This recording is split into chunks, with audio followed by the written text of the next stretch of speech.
அனைவருக்கும் வணக்கம். நலம், அனைவரும் நலமே. 100 days வெயிட் லாஸ் ப்ரோக்ராம் ரெசிபியில் டின்னருக்கு இன்றைக்கி வித்தியாசமாக பார்க்கலாம். ரொம்ப சுவையாக இருக்கும். வெஜிடபிள்ஸ் வச்சு தான் பண்ணியிருக்கு. வெஜிடபிள்ஸ் அடை. பட் பருப்புகள்லாம் கிடையாது. கொஞ்சமாக ஒரு 2 ஸ்பூன் அளவுக்கு அரிசி மட்டும் யூஸ் பண்ணியிருக்கேன் நான். அவ்வளவுதான். ரொம்ப எம்மியாக இருக்கும், டேஸ்ட்டாக இருக்கும், டிஃப்ரெண்ட்டாக இருக்கும். உங்களுக்கு வெயிட் லாஸ்க்கு நல்ல ஒரு ஹெல்தி டின்னராக இருக்கும். அது ஆக்சுவலாக இந்த டின்னர் அண்டு பிரேக்ஃபாஸ்ட் ரெசிபி ரெண்டையும் மாற்றி கூட எடுத்துக்கலாம். டின்னரை மார்னிங்கில் இருக்கிறத டின்னருக்கும் மாற்றியும் நம்ம எடுத்துக்கலாம். இந்த வெயிட் லாஸ் ப்ரோக்ராம் மூணு வேளைக்கு கொடுக்குற டிஷ்ஷஸில் நீங்கள் வித்தியாசமாக மாற்றியும் எடுத்துக்கலாம். காலைக்குள்ளே மத்தியானத்துக்குள்ளே காலைக்கு, நைட்டு உள்ளது மத்தியானத்துக்கு, அந்த மாதிரி அதில் ஒன்றும் தவறு கிடையாது. நம்ம எது எப்போ பிடிக்குதோ அப்போ நம்ம மாற்றி எடுத்துக்கலாம். ஆனால் அதில் போட்டிருக்க இன்க்ரீடியன்ட்ஸ், அதை பண்ணுற மெத்தடு, இதெல்லாம் மட்டும் மாற்றாதீங்க. ஸோ இந்த சுவையான டிஷ்ஷை எப்படி பண்ணலாம் பார்க்கலாம் வாங்க. தேவையான வெஜிடபிள்ஸ் என்னெல்லாம் எடுத்துகிட்ருக்கேன்னு பார்ப்போம். எப்படி செய்கிறதுங்கிறதையும் பார்க்கலாம். ஆயில் கம்மியாக தான் இதுக்கு விடுறோம். அதனால ஒரு நல்ல கனமான பாத்திரத்தில் செய்யணும். அப்போ தான் ஆயில் கம்மியாக நம்ம விட முடியும்.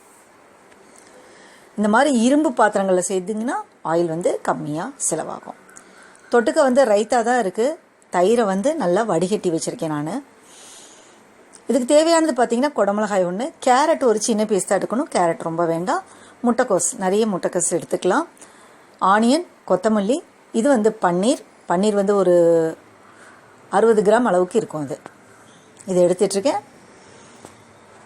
இப்போ இந்த வெஜிடபிள்ஸை நீளமாக ஃபிங்கர்ஸ் மாதிரி கட் பண்ணிக்கலாம். குடமிளகாய் கட் பண்ணி போட்டிருக்கேன். கேரட் 1 கட் பண்ணி போட்டிருக்கேன். முட்டைக்கோஸ் இது எல்லாத்துலேயும் விட டபுள் பங்கு அது இருக்கணும். இந்த கேரட்டு குடமிளகாயை விட டபுள் த பங்கு முட்டைக்கோஸ் இருக்கணும். அதுதான் நிறையா இருக்கணும் டிஷ்ஷில். அதுவும் நீளமாக கட் பண்ணியிருக்கேன் நான். அந்த ஸ்லைஸ் இருக்கும்ல, வாழைக்காய் செய்வதில் முழு முட்டைக்கோஸ் வச்சு சீவினிங்கன்னா அப்படி வரும் ஸ்லைஸ் தான் நமக்கு. அதுக்கப்புறம் அதை நம்ம குட்டி குட்டியாக கட் பண்ணிக்கலாம். ஸோ பூண்டு பொடியாக கட் பண்ண பூண்டு கொஞ்சம்,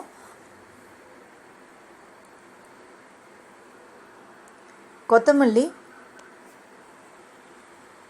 நிறைய கொத்தமல்லி போட்டுக்கலாம். கொத்தமல்லிலாம் எவ்வளோ வேணாலும் நம்ம சேர்த்துக்கலாம். ஆனியனும் நீளமாக கட் பண்ணியிருக்கேன். ஸோ அந்த ஆனியன் சேர்த்துக்கிறேன்.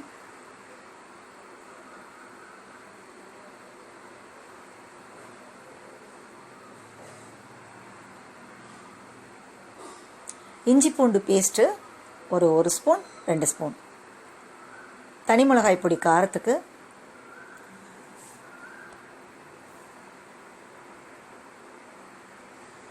இது பரங்கி விதை பொடி, பச்சை கலரில் பரங்கி விதைன்னு சொல்லுவோம், அரசாணிக்காய் விதை. அந்த விதையை பொடி பண்ணி வச்சுருக்கேன், அதை சேர்த்துக்கிறேன். அடுத்தது ஃப்ளாக்ஸீடு பொடி, ஆழி விதைன்னு சொல்லக்கூடிய ஃப்ளாக்ஸீட் பொடி. அதில் 2 ஸ்பூன், இதில் 2 ஸ்பூன். பைண்டிங் வேணும் இல்லையா, ஸோ அதுக்காக.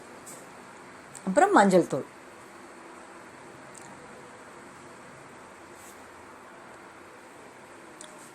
பெருஞ்சீரகமும் கரம் மசாலா தூளும்.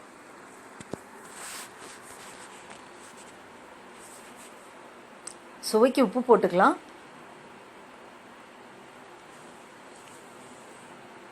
உப்பு இந்து உப்பு, அப்படி இல்லைன்னா கல் உப்பை வறுத்து பொடி பண்ணது, அதில் ஏதாவது ஒன்று நம்ம சேர்த்துக்கலாம். வெயிட் லாஸ் இருக்கும்போது இந்து உப்பு சேர்த்துக்கிட்டோம் அப்படின்னு சொன்னால் சில மினரல்ஸ், விட்டு போன மினரல்ஸ் எல்லாம் இந்து உப்பில் இருக்கும். அது நமக்கு மேனேஜ் ஆகும்.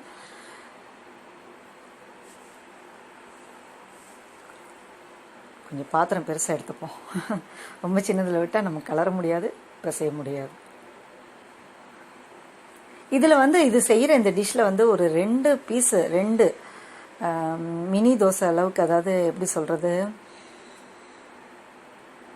ஒரு ஊத்தப்பு சைஸ் இருக்கும் இல்லையா, அதில் 2 சாப்பிட்டிங்கனாலே, இப்போ நான் ஊற்றி காமிச்சேன், அதில் 2 சாப்பிட்டோம்னாலே வயிறு ஃபில்லாக இருக்கும் நமக்கு.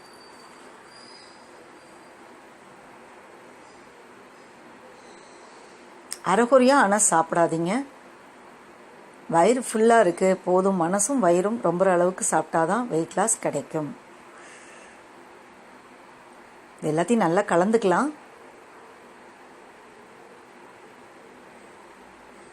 இப்போ இதில் என்ன பண்ண போகிறோன்னா, ஒரு 2 ஸ்பூன் அளவுக்கு கவுனி அரிசி, கருப்பு கவுனி அரிசி இருக்கும் இல்லையா, அது கொஞ்சம் அந்த பைண்டிங் நமக்கு கிடைக்கும். 2 ஸ்பூனு கொஞ்சம் தயிர் ஊற்றி அரைச்சிருக்கேன். அரைச்சிட்டு அதை இதில் சேர்த்துக்கிறேன். ரொம்பலாம் வேண்டாங்க. 2 ஸ்பூன் அப்படிங்கும்போது 10 கிராம் இல்லை 15 கிராம்குள்ளே தான் வரும் நமக்கு. அதை தான் இதில் சேர்த்துக்கிறேன். ஸோ இப்போ இது எல்லாம் ஒன்றா சேர்ந்துருச்சுல. அதுக்கு முன்னால் வந்து உதிராக இருந்தது. இந்த சேர்றதுக்காக தான் நான் பைண்டிங்காக கவுனி அரிசியை சேர்த்துட்ருக்கேன். இது வந்து இப்போ மதியானம் ஏதாவது ரொம்ப சிம்பிளாக சாப்பிட்றோன்னு வைங்களேன், ரைஸ் எல்லாம் வைக்காமல் ஒரு 2 காய் மட்டும் வச்சுட்டு ரொம்ப சிம்பிளாக அன்றைக்கி சாப்பிட்டுட்டோம் அப்படிங்கும்போது நைட்டுக்கு வந்து நம்ம இந்த மாதிரி பண்ணிக்கலாம்.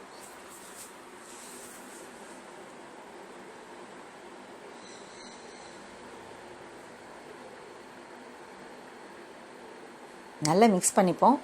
தவா சூட் பண்ணிக்கலாம். தவாவை விட அதாவது தட்டு மாதிரி பரத்தலாக இருக்கிற அந்த தோசைக்கல்லை விட குட்டியாக ஒரு பேன் மாதிரியோ இந்த இழுப்பு சட்டிலேயே கொஞ்சம் ஏந்தலாக இருக்கிறது சின்னதாக இருக்கும் இல்லையா, அது வந்து இரும்பில் இருந்தால் உங்களுக்கு போட்டு எடுக்கிறதுக்கு ரொம்ப நல்லாயிருக்கும். அப்படி இல்லை நீங்கள் எது வச்சுருக்கீங்களோ அதை எடுத்துக்கோங்க. அந்த டவாயில் வந்துட்டு கொஞ்சம் தேங்காய் எண்ணெய் ஊற்றிக்கலாம். நம்ம கீ வேணுங்கிறவங்க கீ போட்டுக்கலாம். சுற்றி எண்ணெய் வந்து ஃபஸ்ட் இதுக்கு மட்டும்தான் இவ்வளோ எண்ணெய் தேவைப்படும் நமக்கு, அடுத்ததுக்கெல்லாம் வந்து எண்ணெய் தேவைப்படாது.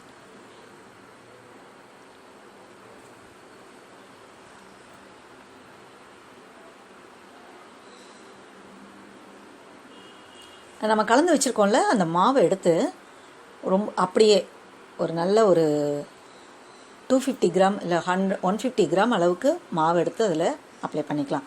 அது எப்படி நம்ம அளக்கிறது அப்படின்னு சொல்லும்போது நம்மக்கிட்ட இந்த டவராலாம் இருக்கும் இல்லையா, காஃபி டவரா, அதெல்லாம் கரெக்டாக 200 ml பிடிக்கும்.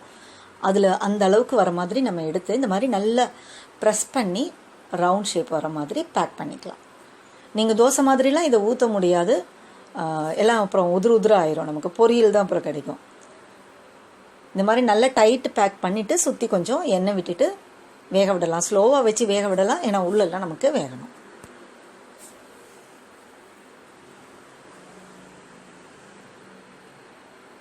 இதை வந்து நல்லா இதனால தான் ஃபஸ்ட்டு இதுக்கு மட்டும் எண்ணெய் விட்டுட்டோம்னா அதுக்கு அடுத்தலாம் எண்ணெய் நமக்கு கம்மியாக தேவைப்படும்.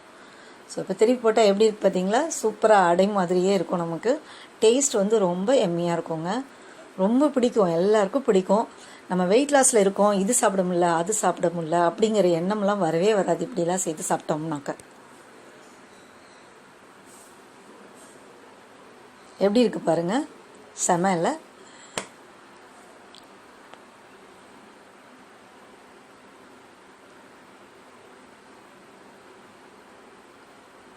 ஆக்சுவலாக அந்த பூண்டு போடும்போது கொஞ்சம் தேங்காய் துருவலும் போட்டேன், அதை சொல்ல விட்டுட்டேன்னு நினைக்கிறேன் நான். கொஞ்சம் ஒரு கைப்பிடி தேங்காய் துருவலும் போட்டுக்கலாம்.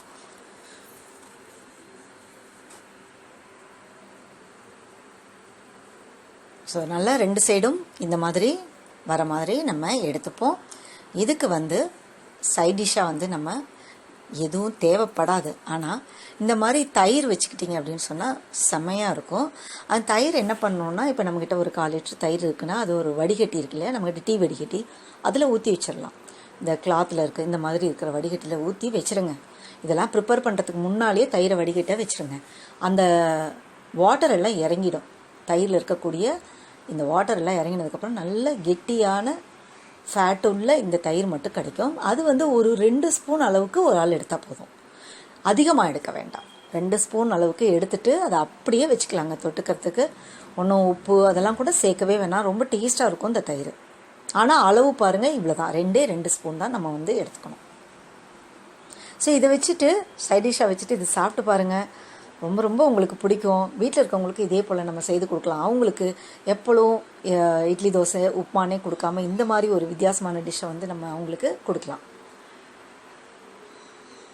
ஸோ சுவையான வெஜிடபிள் அடை நைட் டின்னர் தயார். தேங்க்ஸ் ஃபார் வெஜ் ரெசிபி தயார்.